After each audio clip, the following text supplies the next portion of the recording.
Boa noite a todos. Bem-vindos a essa casa de paz, luz, amor e caridade. Peço a todos que se coloquem de uma maneira confortável nas cadeiras, com as mãos espalmadas sobre os joelhos, se permitindo olhar um pouquinho para si mesmos, aquietando seus corações, se permitindo absorver as boas energias que a prece e a conexão com o sagrado nos oferece. A prece do dia é agradecimento. Obrigado, Jesus, por levardes todas as minhas preces até o Pai, por todas as vezes que intercedestes em meu favor. Hoje, quero apenas agradecer a Deus e a vós, Jesus, por tudo que me tendes dado, por eu, minha família e meus filhos amados, termos nossa morada e nela não faltar alimento para nossa matéria. Através das lições deixadas em vossa passagem pela terra, alimentamos nosso espírito e aprendemos a cada dia como chegar mais próximo de vós. Obrigado, Pai, pela saúde física que nos permite trabalhar e também aproveitar todas as maravilhas da terra, pelas bênçãos da natureza, pela saúde mental, que nos permite sonhar, crescer intelectualmente, tornando maior o nosso horizonte. Tudo isso faz de nossa vida um presente de vosso amor, uma dádiva divina. Por tudo que nos deste, obrigado. A Alessandra vai passar alguns recados. Boa noite. Só sobre a organização da casa. Não esqueçam de levar as águas que estão aqui. A respeito de ordem de chegada.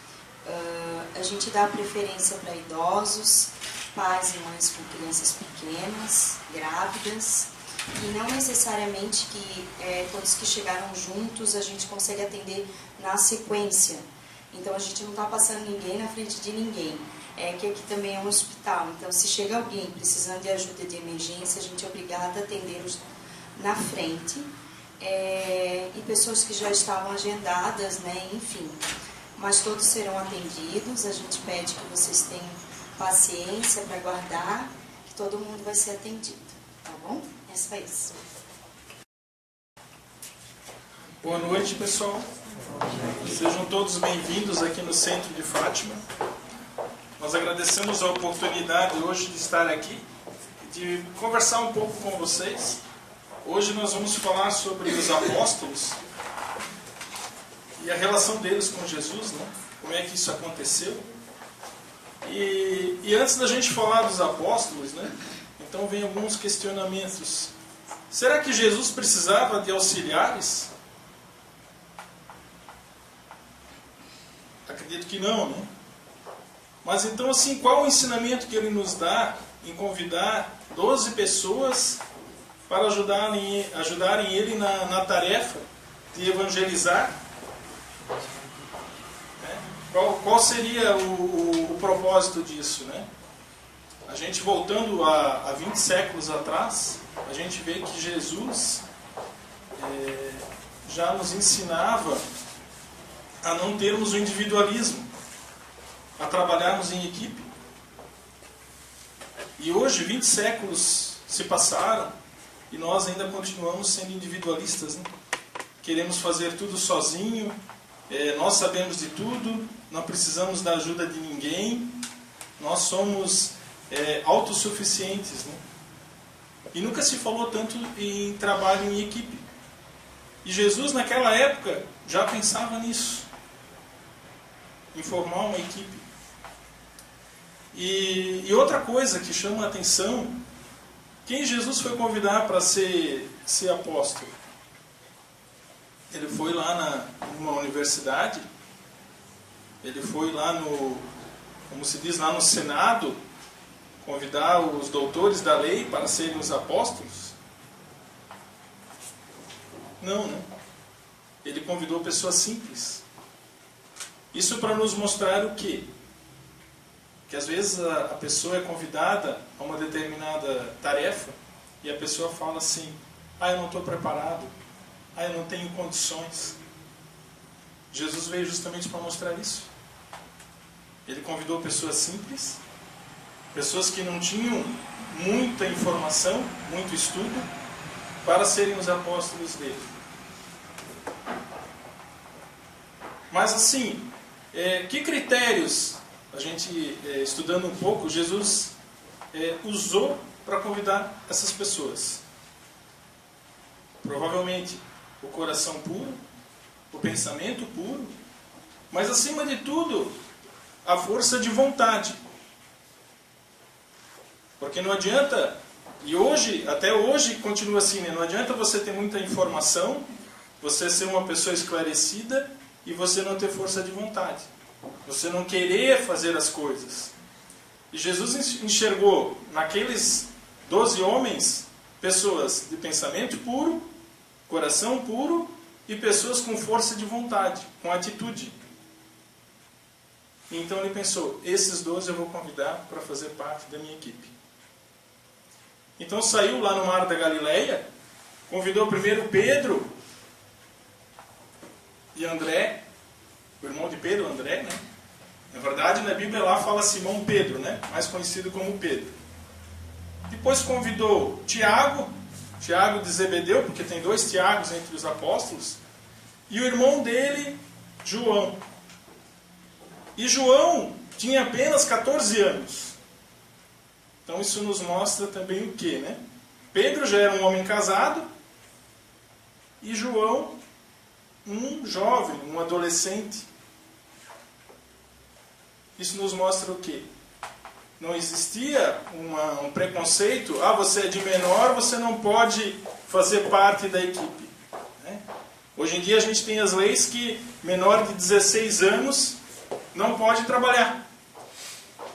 Mas Jesus convidou um adolescente de 14 anos para fazer parte da equipe dele. Era o apóstolo mais novo. Convidou Bartolomeu, convidou Tomé. Mateus era um cobrador de impostos, mal visto pela sociedade, porque ia cobrar os impostos. Convidou outro Tiago de Alfeu. Convidou Simão Zelote. Convidou Judas Iscariotes. Judas Iscariotes diz a literatura que ele era um pequeno comerciante. Convidou Judas Tadeu. Enfim, foi convidando. A maioria pescadores. Mateus era cobrador de impostos, Judas era um pequeno comerciante. Então vocês vejam que ele não convidou ninguém do governo, não convidou ninguém que era doutor das leis, que na época se falava, né, doutores da lei. Não convidou nenhum rei, ninguém do alto escalão daquele período. Convidou pessoas simples. E aí a gente pode dividir essa relação de Jesus com os apóstolos, né, no convite que foi feito, na educação que ele deu para esses apóstolos, né, e depois na missão que ele passou aos apóstolos. E o que chama a atenção também no convite que ele fez aos apóstolos é que todos de imediato aceitaram o convite e ele somente falou assim: sigam-me e eu vou fazer de vocês pescadores de homens, ou pescadores de almas, né? Homens no sentido da palavra homem, mulher, humanidade, né? Então, e ninguém disse assim: eu vou pensar, amanhã volta aqui que eu te respondo. Todo mundo de imediato aceitou o convite, largou o que estava fazendo e começou a seguir Jesus. Então vejam que a aceitação foi imediata, né? Hoje em dia, quantas pessoas a gente vê indecisas na vida por coisas muito menores, né? Eu não sei se chover à tarde eu vou de manhã, se chover à tarde, à noite eu vou de tarde, né? Enfim, né? As pessoas estão indecisas na vida. Então Jesus, antes de escolher essas pessoas, viu o coração puro, o espírito puro, a força de vontade e também a disciplina. A disciplina no sentido de foco. Porque a pessoa, a gente costuma falar, quando a pessoa não sabe onde quer ir, ela não vai a lugar nenhum. Ela se perde no caminho. Então surgem os convites, surgem as oportunidades, mas a pessoa sempre fala assim, não sei se eu vou poder fazer isso, se eu vou poder fazer aquilo, e no fim não faz nada. Então a gente observa que todos os 12, assim que foram convidados, de imediato aceitaram, e também não fizeram perguntas assim, mas o que eu vou ganhar com isso? Vou ficar famoso? Não perguntaram nada. Simplesmente aceitaram e seguiram. E como é que foi a educação desses 12 apóstolos com Jesus? Acompanharam Jesus durante 3 anos e meio, seguindo Ele, estando com Ele o tempo todo, vendo as ações de Jesus, os milagres, aprendendo com Jesus. Jesus muitas vezes teve que repreendê-los, adverti-los, educá-los, porque eram pessoas, às vezes até com atitudes meio que selvagens, Conta a história que Pedro um dia sugeriu ao mestre que aqueles que não aceitassem o cristianismo, que incendiassem as pessoas. Mas Jesus falou, não se impõe a fé. A fé, cada um desperta de dentro para si. Então Jesus teve essa paciência de educá-los da melhor forma possível, de orientá-los para a missão que Ele depois, futuramente, daria para eles. Não foi algo assim, obrigado, e não foi algo aprendido na marra. Conforme iam surgindo as situações, eles muito interessados, no final do dia, reunidos com Jesus, aí tiravam suas dúvidas, perguntavam, mas como é que foi isso, como é que foi aquilo? Enfim, acompanharam Jesus nesses 3 anos e meio e foram aprendendo com Ele. É claro que a história também diz que houve outros discípulos, houve outros seguidores, mas esses 12 aí tiveram um papel fundamental. E foram eles que foram escolhidos por Jesus, a dedo. Então, Jesus, chega um momento, passado esses 3 anos e meio, Jesus é crucificado. E Jesus, no 3º dia, conforme prometido, regressa para estar com eles. Até tem um episódio lá que Tomé não acreditava. Jesus disse, não, coloca as mãos aqui na minha ferida, para tu realmente ver que sou eu. E ele regressou nesse 3º dia, e regressou durante 50 dias, e esteve com eles para aprimorar o que eles aprenderam e educá-los ainda mais na missão que eles iam empreender pelo mundo. Teve 50 dias após a sua ressurreição, ele esteve com eles. Talvez aí foi nesses 50 dias que ele fez um intensivo com eles, porque aí ele estava mais sozinho com eles, não tinha multidão. E num dos últimos dias que ele esteve com eles, ele falou para eles, agora eu vou dar a missão de vocês. Vocês vão ter que ir pelo mundo, transmitir a minha mensagem a todos. Vocês vão curar os enfermos, vocês vão ressuscitar os mortos, vocês vão expulsar os demônios, e tudo isso vocês vão fazer em nome do meu Pai, Deus. Mas ele falou, vocês não vão ter ouro, vocês não vão ter várias túnicas, que na época roupas eles chamavam de túnicas, vocês não vão ter várias sandálias, vocês vão ter só o necessário para a vida de vocês. E aí ele alertou: vocês deverão ser prudentes como as cobras e manso como as aves.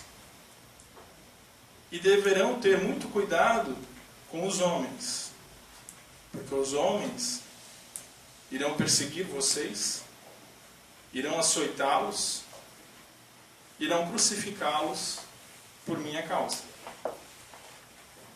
Mas ele disse: não tenham medo, porque eu estarei com vocês. E por mais que matem o corpo, mas o espírito permanece vivo.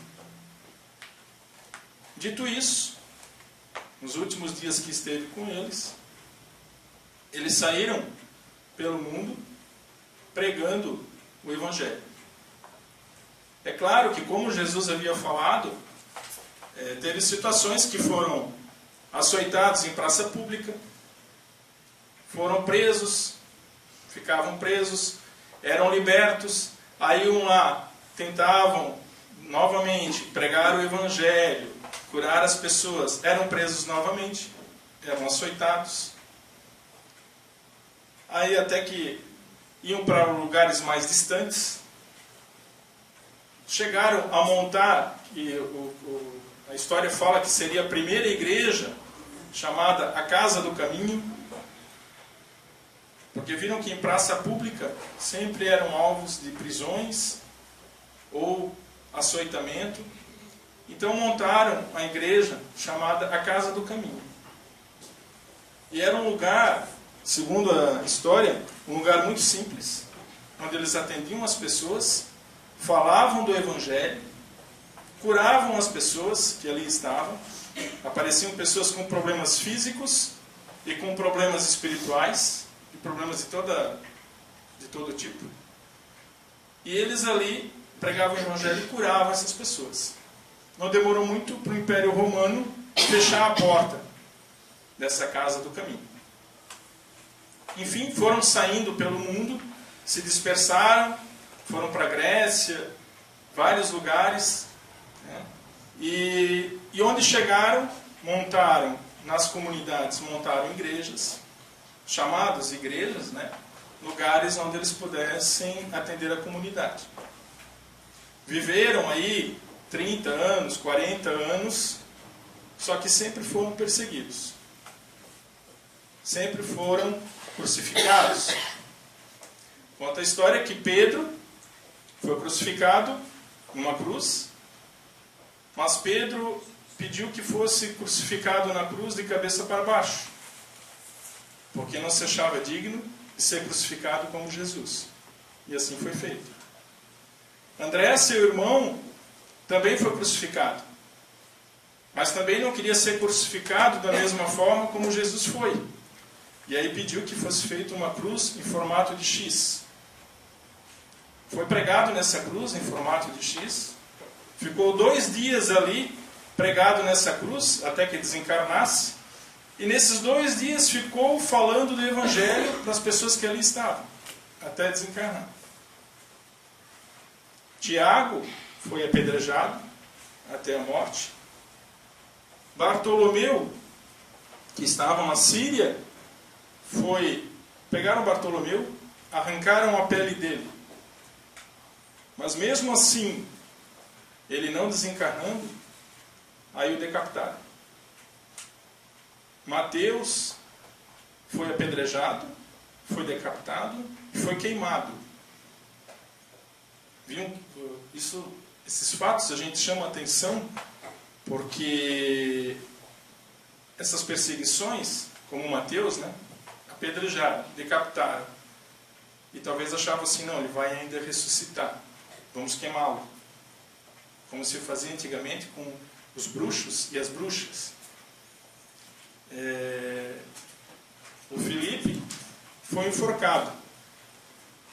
São Tomé estava pregando na igreja que ele tinha fundado e levou uma flecha envenenada, e acabou também desencarnando. Então, teve várias situações, todos perseguidos, todos crucificados, até o desencarne. O único deles que não foi crucificado, que relata a história, que desencarnou de uma forma natural, foi João. João viveu aí até os seus 98, 100 anos, pregando, numa igreja que tinha fundado lá em Efésios. E conta a história que nos últimos anos ele era levado, porque ele não conseguia mais andar, à igreja para pregar o Evangelho. E por volta aí de 98, 100 anos acabou desencarnando. Os apóstolos, é claro que seguiram as instruções de Jesus, passaram as mensagens de Jesus a outras pessoas que deram o prosseguimento da doutrina cristã e que foi se espalhando pelo mundo até hoje como nós temos. Mas, assim, o que nos chama a atenção, que em nenhum momento desistiram, desde o início aceitaram o convite de Jesus e persistiram em aprender o que Jesus lhes passava. O mestre, quando convidou esses 12, sabia do potencial deles. Sabia que estava, vamos dizer assim, convidando pessoas que, acima de tudo, tinham força de vontade em fazer as coisas. E que tinham o coração puro para aprender. E que não iam desistir. Assim, a humanidade vem até hoje com pessoas que têm mais força de vontade e com pessoas que não têm tanta força de vontade. Isso nos mostra que, acima de tudo, quando nós queremos as coisas e a nossa vontade quer, nós conseguimos as coisas. Tem uma mensagem que diz: Deus não escolhe os capacitados, mas capacita os escolhidos. Então, às vezes, quando convidamos alguém para trabalhar no Evangelho, trabalhar aqui na casa, às vezes a pessoa fala: eu não sei se eu tenho condições, eu não sei se eu posso. Basta querer. Se você querer, você vai conseguir. Por quê? A pessoa tendo fé e boa vontade, a espiritualidade superior ampara. Mas se a pessoa não tiver nem fé, nem boa vontade, não tem o que fazer. Nós nascemos com o livre-arbítrio, de poder optar em fazer as coisas, ou não. Se eu escolho, se eu tenho fé e tenho força de vontade, com certeza a espiritualidade vai me amparar em fazer as coisas. É isso que precisamos entender. Jesus lá, quando começou a convidar os apóstolos, mostrou para nós que era contra o individualismo. E hoje, quantos de nós aqui somos individualistas? Se não for do jeito que eu quero, eu não quero. Se não for como é a minha vontade, eu também não quero. E a grande dificuldade hoje está em convivermos com as pessoas, em ajudarmos as pessoas a evoluir e com isso evoluirmos também. Ninguém é dono da verdade, ninguém sabe de tudo. Na verdade, nós somos o quê? Nós somos uma grande família que estamos aqui para ajudar uns aos outros. E às vezes, da onde a gente menos espera, vem ajuda. Às vezes, da onde a gente menos espera, vem uma ideia. E a espiritualidade está aí para nos mostrar isso. Que somos tão pequenos. O filme Nosso Lar, para quem já assistiu, relata lá uma situação que André Luiz, Ao chegar lá no nosso lar, aqui na terra, ele era médico. E ao chegar no nosso lar, quando ele começou a evoluir, que viu que tinha que ajudar, ele se apresentou lá aos coordenadores e falou assim: gostaria de ajudar no hospital, eu sou médico. Aí eles falaram assim: tá, então você comece varrendo. Não, mas eu sou médico, eu não quero varrer. Mas eles falaram: não, a medicina aqui é diferente da medicina da terra. E todo mundo que começa aqui no hospital, começa varrendo. Ele demorou para entender isso. Mas quando ele começou a entender, ele começou a varrer. E depois foi indo, se aperfeiçoando. Isso nos mostra o quê? O trabalho em equipe, certo? E a humildade. Porque por mais que eu sei determinado assunto, não me dá o direito de querer ser mais que os outros. De chegar num lugar, como ele chegou lá no nosso lar, e dizer: eu sou médico, eu quero uma sala cirúrgica para fazer cirurgia, eu quero um consultório, eu quero isso, eu quero aquilo. E eles falaram: não, pega a vassoura e começa nos ajudando a limpar. E quantas vezes a gente é assim no nosso dia a dia, né? A gente chega num lugar e já quer ser tratado, né? A gente fala assim, já entra no ônibus e quer sentar na janela. Ao invés de, quando a gente chegar num lugar, a gente oferecer ajuda, e realmente uma ajuda que seja o que tiver para fazer, e não o que eu quero fazer. Isso acontece em todo lugar. As pessoas esquecem da humildade e valorizam o ego.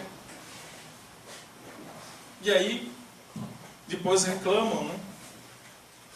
Porque eu queria fazer isso e aquilo, mas não me deixaram. Mas não é que não deixaram. É que a oportunidade de ajudar era para você ser humilde também. Quantas vezes a gente falou aqui na caridade, e não é aquela caridade de você dar um pedaço de pão para o seu irmão, ou dar alguma coisa para o seu irmão e tudo certo. A verdadeira caridade é você ir lá e abraçar esse irmão, e conversar com esse irmão. Essa é a verdadeira caridade. O pedaço de pão que ele está lhe pedindo, talvez é um pretexto para ele chegar até você, ou você chegar até ele. Mas o verdadeiro sentido da caridade aí, é você dar um abraço nele, é você conversar com ele, e transmitir alguma mensagem para ele. E não simplesmente você, como a gente poderia dizer, jogar o pão, né? Está aqui o pão. Pega o pão e vai embora. Então, são esses ensinamentos que nos traz Jesus, desde lá do início, quando ele começou a selecionar os apóstolos, quando ele convidou os apóstolos, quando ele educou os apóstolos e quando ele deu a missão para os apóstolos. Era valorizado o quê? O trabalho em equipe, a humildade. Não era valorizado títulos, graduações.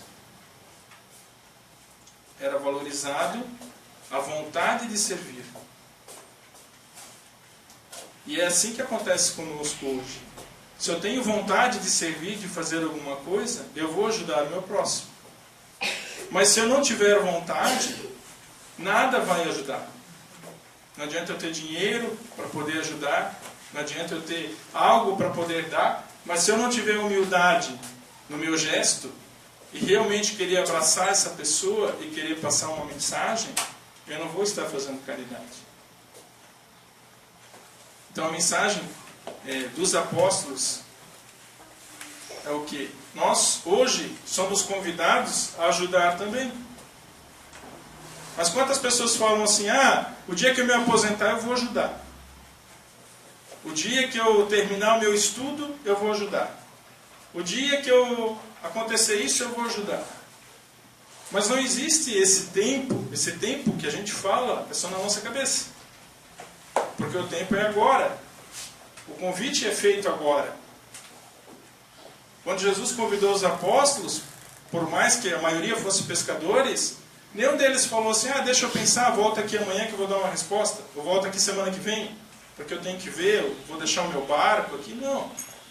Largaram tudo e foram com Jesus.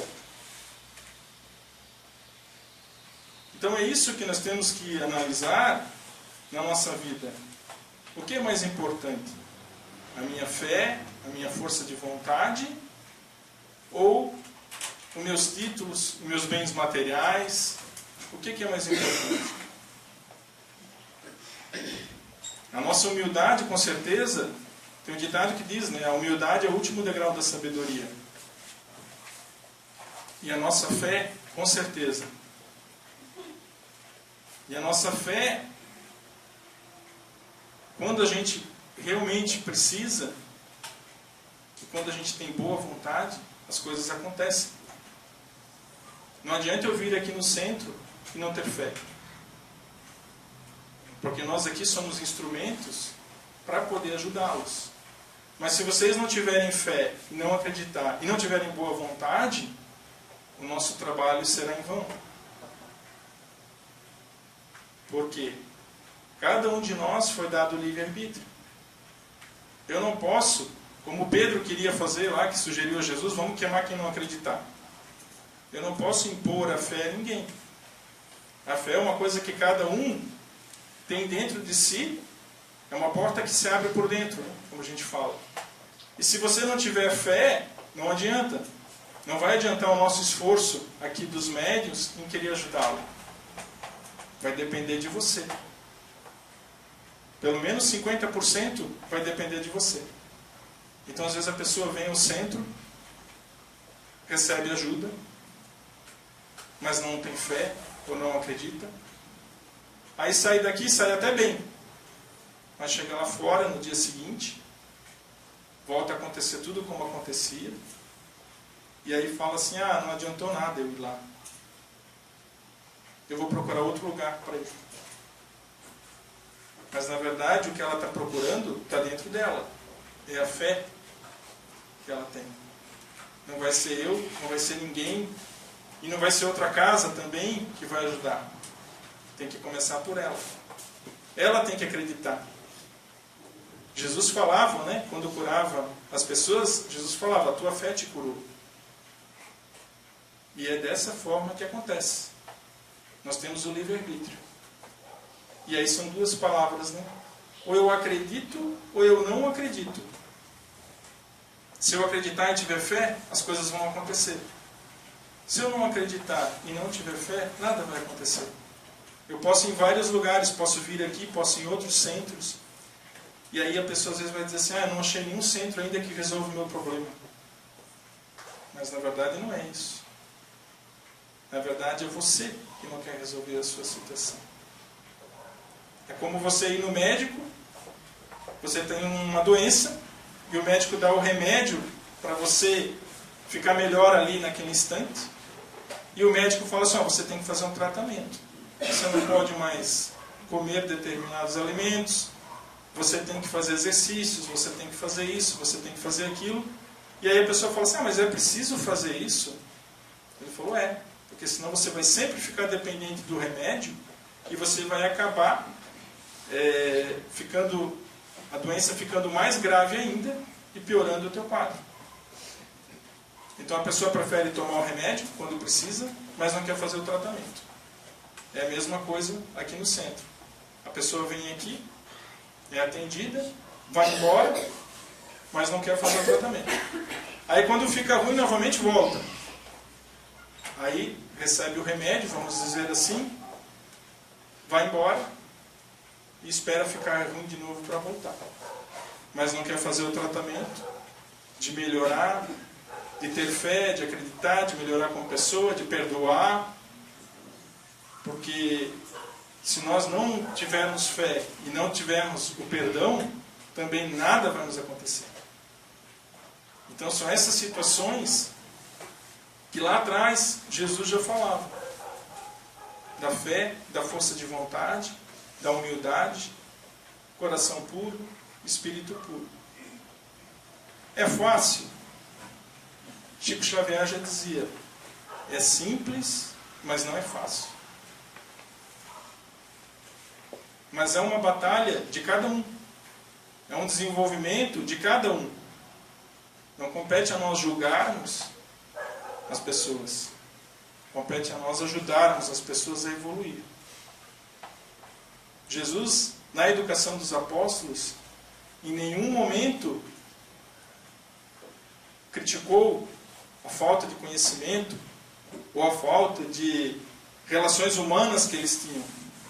Justamente mostrava o que era certo. E aí entra o nosso papel também de ajudar as pessoas e a mostrar o que é certo. Desenvolvê-las, tornar seres humanos melhores, né? E com isso evoluímos também.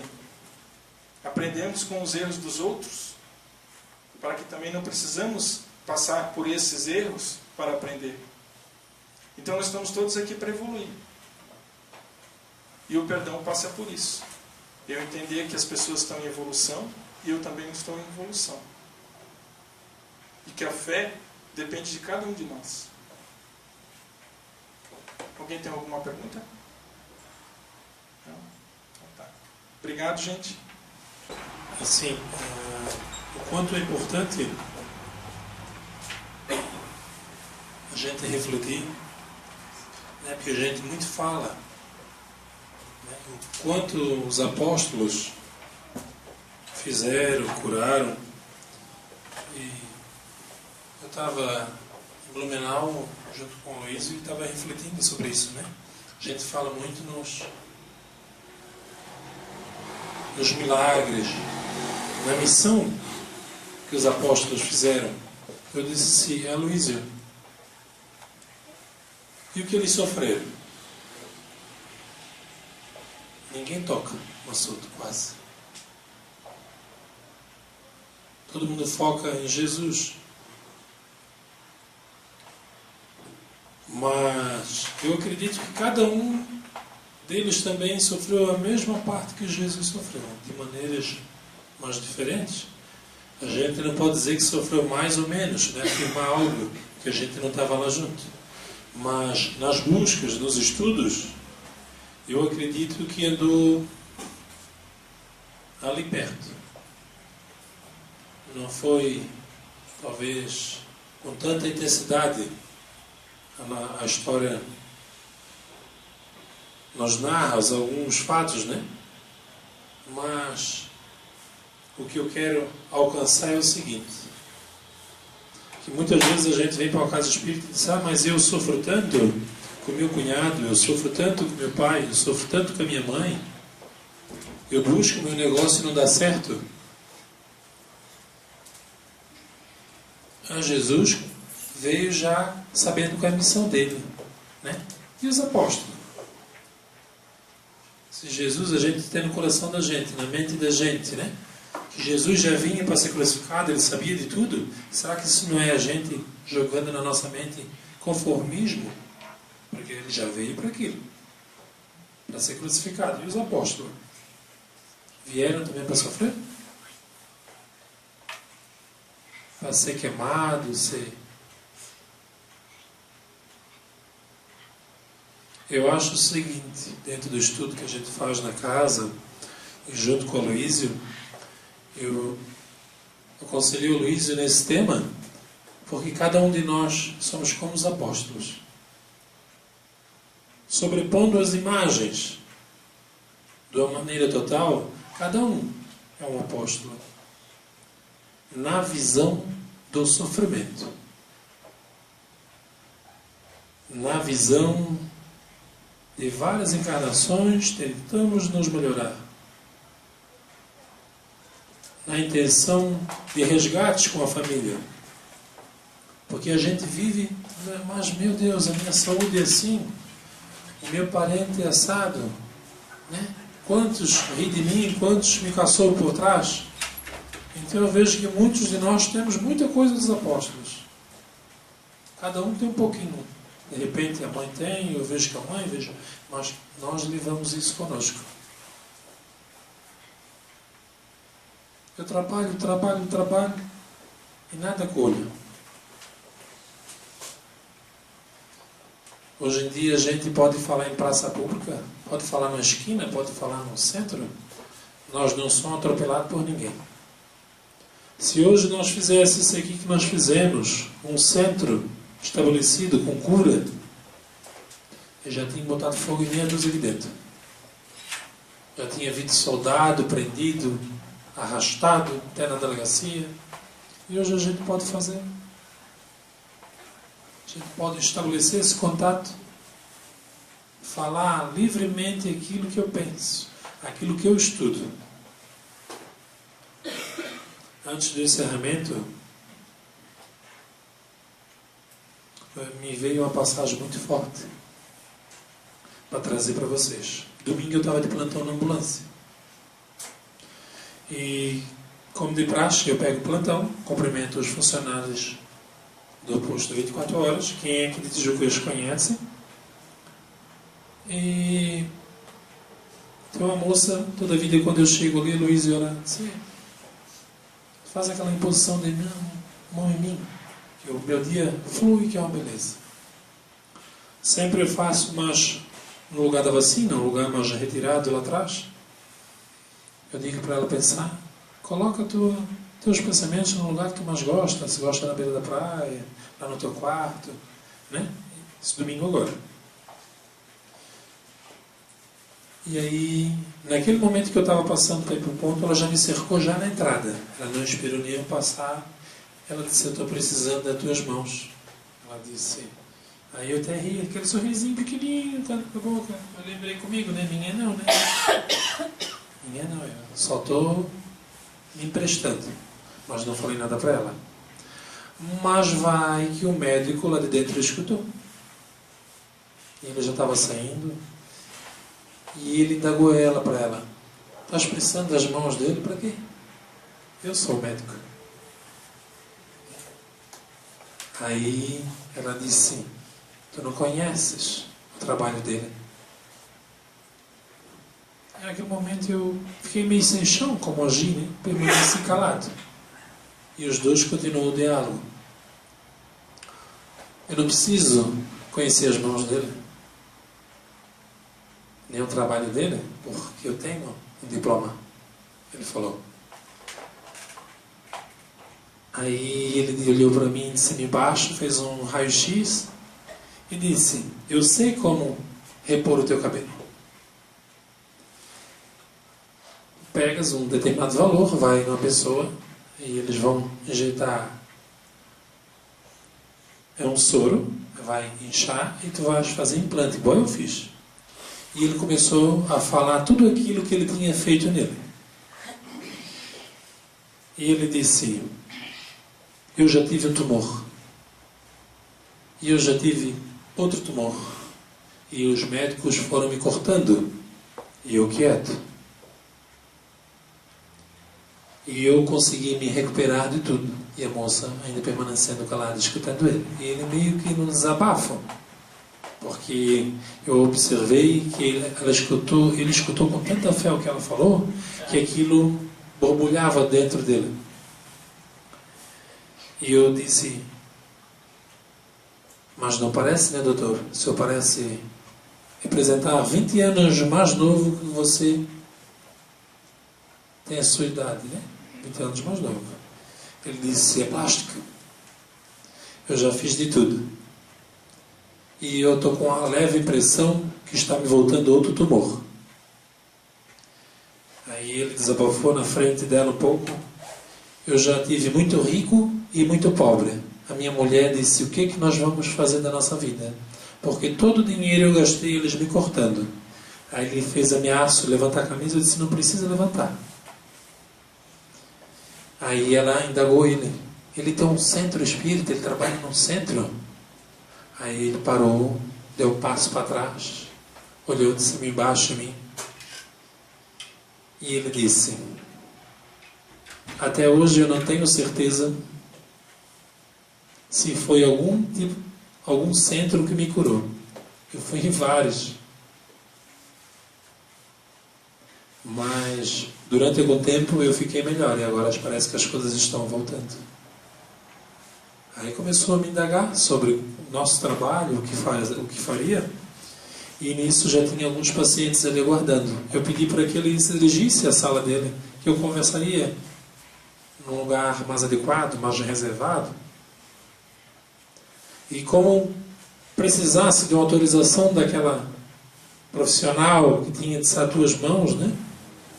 Eu preciso das tuas mãos. Ele olhou para ela esperando uma palavra dela. Eu disse assim, vai, não, fica tranquilo. E aí ele olhou para ela e ficou parado. E ela só disse assim, tu podes acreditar. E ele virou as costas, baixou e foi na sala de atendimento dele. Já tinha uns 3 ou 4 pacientes, isso era 7 e um pouquinho, 7, 10, 7, 15. Eu sempre chego 6h30 para pegar o plantão, isso era domingo. Já tinha gente cedo. E ele disse, será que demora? Que eu tenho alguns pacientes. Eu disse, eu acredito que não, é rápido. É o tempo de tu entender. O tempo de tu entender, enquanto tu não tiveres fé em algo, que você não buscar algo, seja onde for,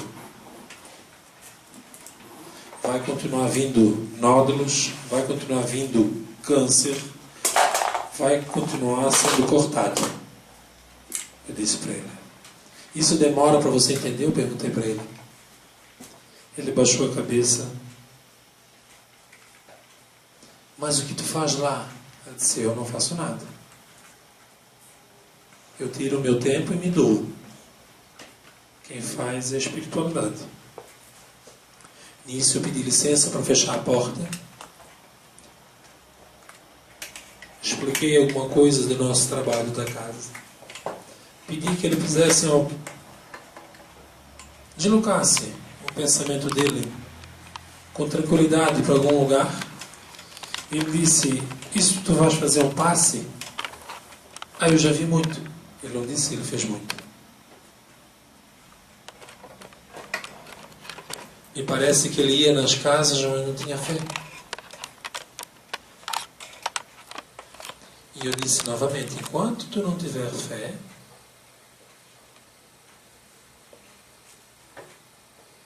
vão continuar surgindo nódulos e mais nódulos. Porque todos nós temos que entender somente a nossa fé nos auxilia e nos ajuda. E eu pedi para ele que ele mentalizasse um lugar muito bom, que ele mais gostasse, se sentisse seguro. Ele fechou os olhos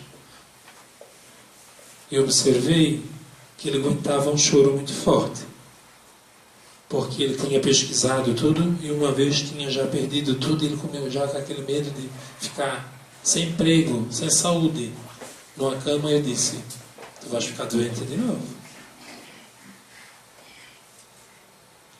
E ele já se aguentando para não chorar, porque eu falei dentro dos olhos dele. Foi intuído a falar e dizer para ele. Pedi que ele se colocasse numa posição tranquila e fiz um afluido, deslocando o espírito dele para algum lugar que pudesse ser tratado. E ele tendo aquela possibilidade de entrega, e eu disse para ele, agora você não tem que ter peso nos seus ombros de tratar ninguém. Aqui você não é médico mais. Você é você. E aqui ele respirou muito fundo, como ele tivesse a obrigação de não ficar doente para tratar alguém. Um peso. Muitas vezes esse peso a gente carrega até pelo fato da família. Eu não posso ficar doente porque eu tenho que cuidar da mãe. Eu não posso ficar doente porque eu tenho a minha irmã. O meu irmão eu tenho que cuidar. E assim vai. Cada um de nós temos, de certa forma, uma preocupação a mais com alguém. Se nós amamos muito, E naquele momento ele conseguiu se entregar dentro da técnica, na sala de atendimento dele, sem música, sem nada. Eu disse, é um momento de concentração tua. E ele se deslocou e foi para muito longe. E eu fiquei trabalhando. E quando ele voltou, ele disse, eu nunca vi disso. Eu me vi de cima. Ele disse que ele se viu de cima do corpo dele. Ele viu eu trabalhando. E para quem não acreditava, eu acho que ele era igual um ateu. Acreditava em nada. Ele ia porque as pessoas diziam, a porta é aquela ali. Então ele segurava. E ele conseguiu se deslocar por algum motivo especial. De repente aquele ambiente energético que é o posto de saúde, o hospital, proporcionou aquilo, deslocamento. Ele conseguiu se ver de cima. Quando ele voltou, eu tratei de amparar, tratar um pouco ele. Meio que quando ele voltou, ele ainda estava em estado de choque, não se acreditando. Ele perguntou, o que aconteceu? Eu disse, comigo nada. Continuo sentado na sua frente, rezando. Ele disse, não, o que aconteceu comigo? Eu disse, a espiritualidade veio te dar mais uma chance, para que tu possa estar mudando o teu pensamento, a maneira de tu agir. Não é o diploma. Nós dissemos que na casa espírita não é o médico, não é o enfermeiro, não é o varredor de rua. Ninguém é mais do que ninguém aqui dentro. Rico e pobre fazem o mesmo trabalho. Varrem o chão, fazem um café, trabalham na fluida e na mesa mediúnica.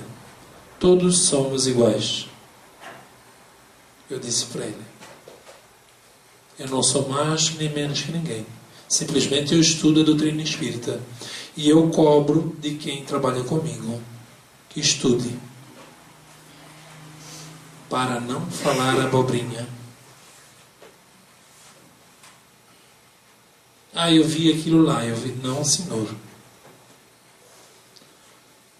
Vocês sempre têm que lembrar para os médios isso, que na passagem Jesus, que era Jesus, foi tentado pelo diabo. E o médium, na passagem dele, também vai ser atentado muitas vezes por enviados dele.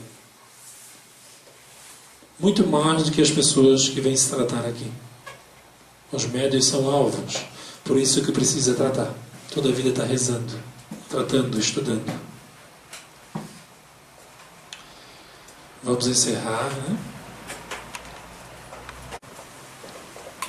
Que todos coloquem numa posição tranquila, desdobrem as pernas, coloquem as mãos viradas para cima,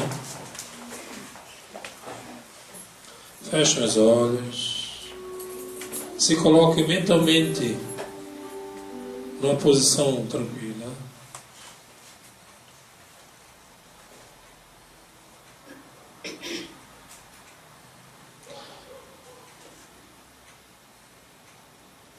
Vão deslocando a mente de vocês como se estivesse lá numa plataforma, aguardando o trem, em pezinho, aguardando.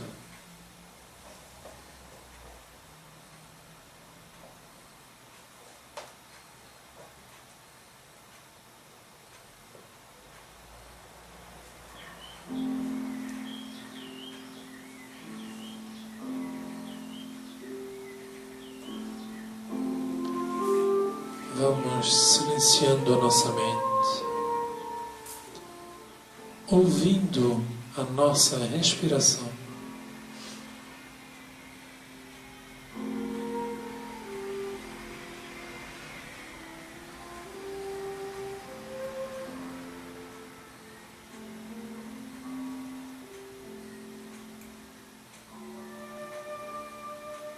Vamos se imaginando na plataforma. Lentamente vamos observando uma locomotiva se aproximando já com a velocidade reduzida,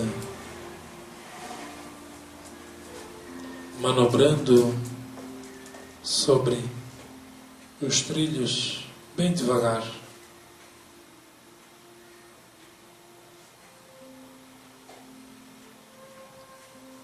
Ela vai se posicionando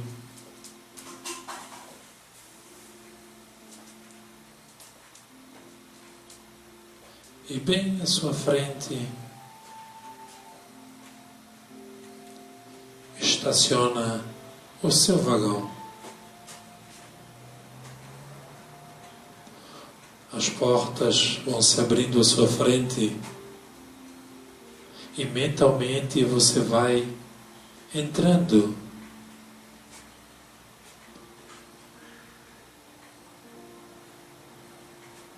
Ali dentro você vai encontrar todos os entes queridos, alguns desencarnados, outros ainda encarnados. Todos seus amigos e parentes queridos.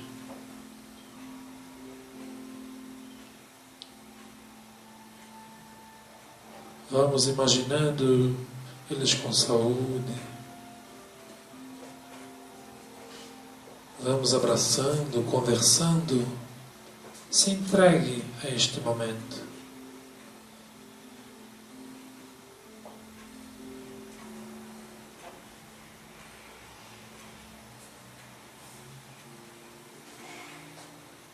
É soado um apito, informando que a estação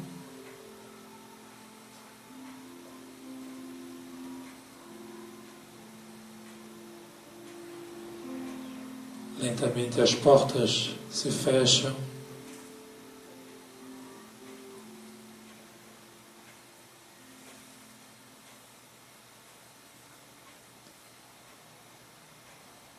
O trem já vai se afastando lentamente da estação.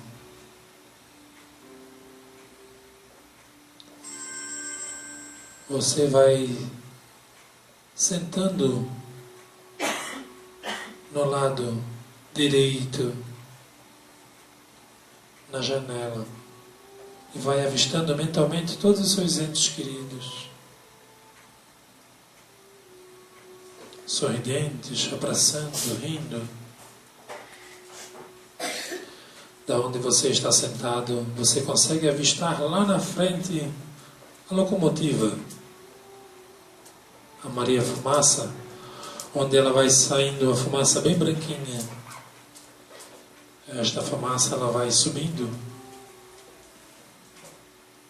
se misturando com as nuvens, onde é só carga positiva.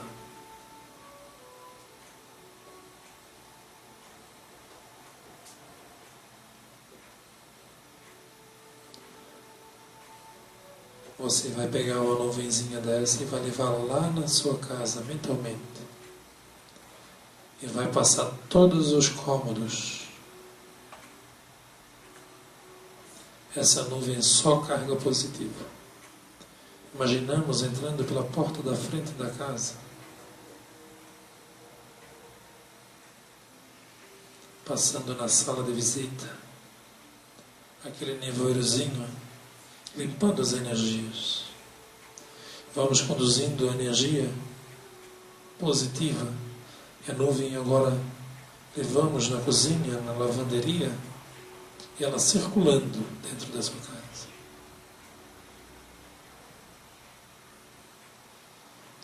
Leve ela no corredor da casa. Os banheiros. Quarto das crianças. Por último, lá no seu quarto.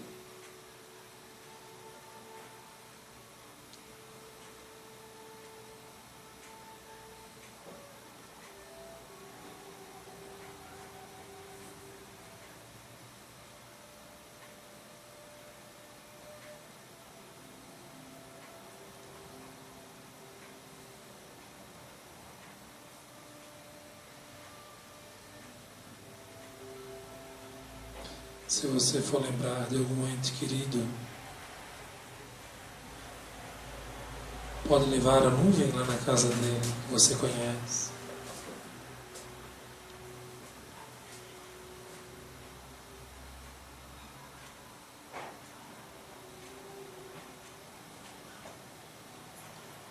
De onde nós estamos sentados lá na locomotiva, escutamos mais um apito, informando que estamos chegando à próxima estação. Estação esta que vamos desembarcar. Vamos nos despedindo dos nossos entes queridos dentro do nosso vagão, abraçando mentalmente, conversando, ouvindo o que eles têm para falar para a gente. E a gente falando também o quanto ama mentalmente.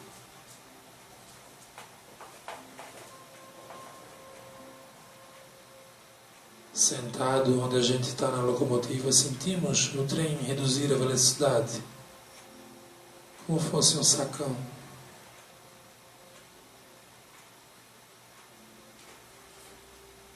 E ela vai gradualmente reduzindo, reduzindo, reduzindo. Vai acoplando na estação. Lentamente o trem vai manobrando.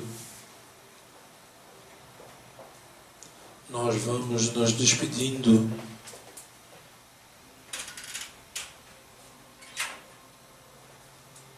É soado o terceiro apito,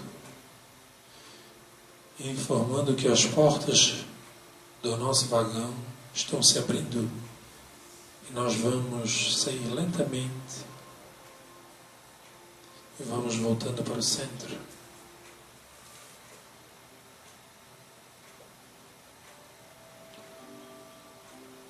Vamos voltando lentamente,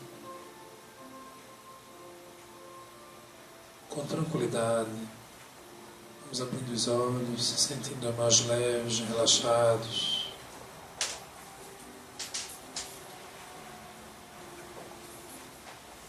Todos bem? Sejam bem-vindos ao Centro Espírita de Fátima. Aqui atrás tem um café produzido por vocês. Fiquem à vontade. Alguma dúvida pode procurar os médios que tem a camisa, né? Escrita Centro de Fátima. Né? E tem outros aqui também para poder auxiliar. Fiquem à vontade, tá bom? Alguma dúvida pode tirar com a Ieda, com o Luísio, Camara. Alguma pergunta? Sejam bem-vindos.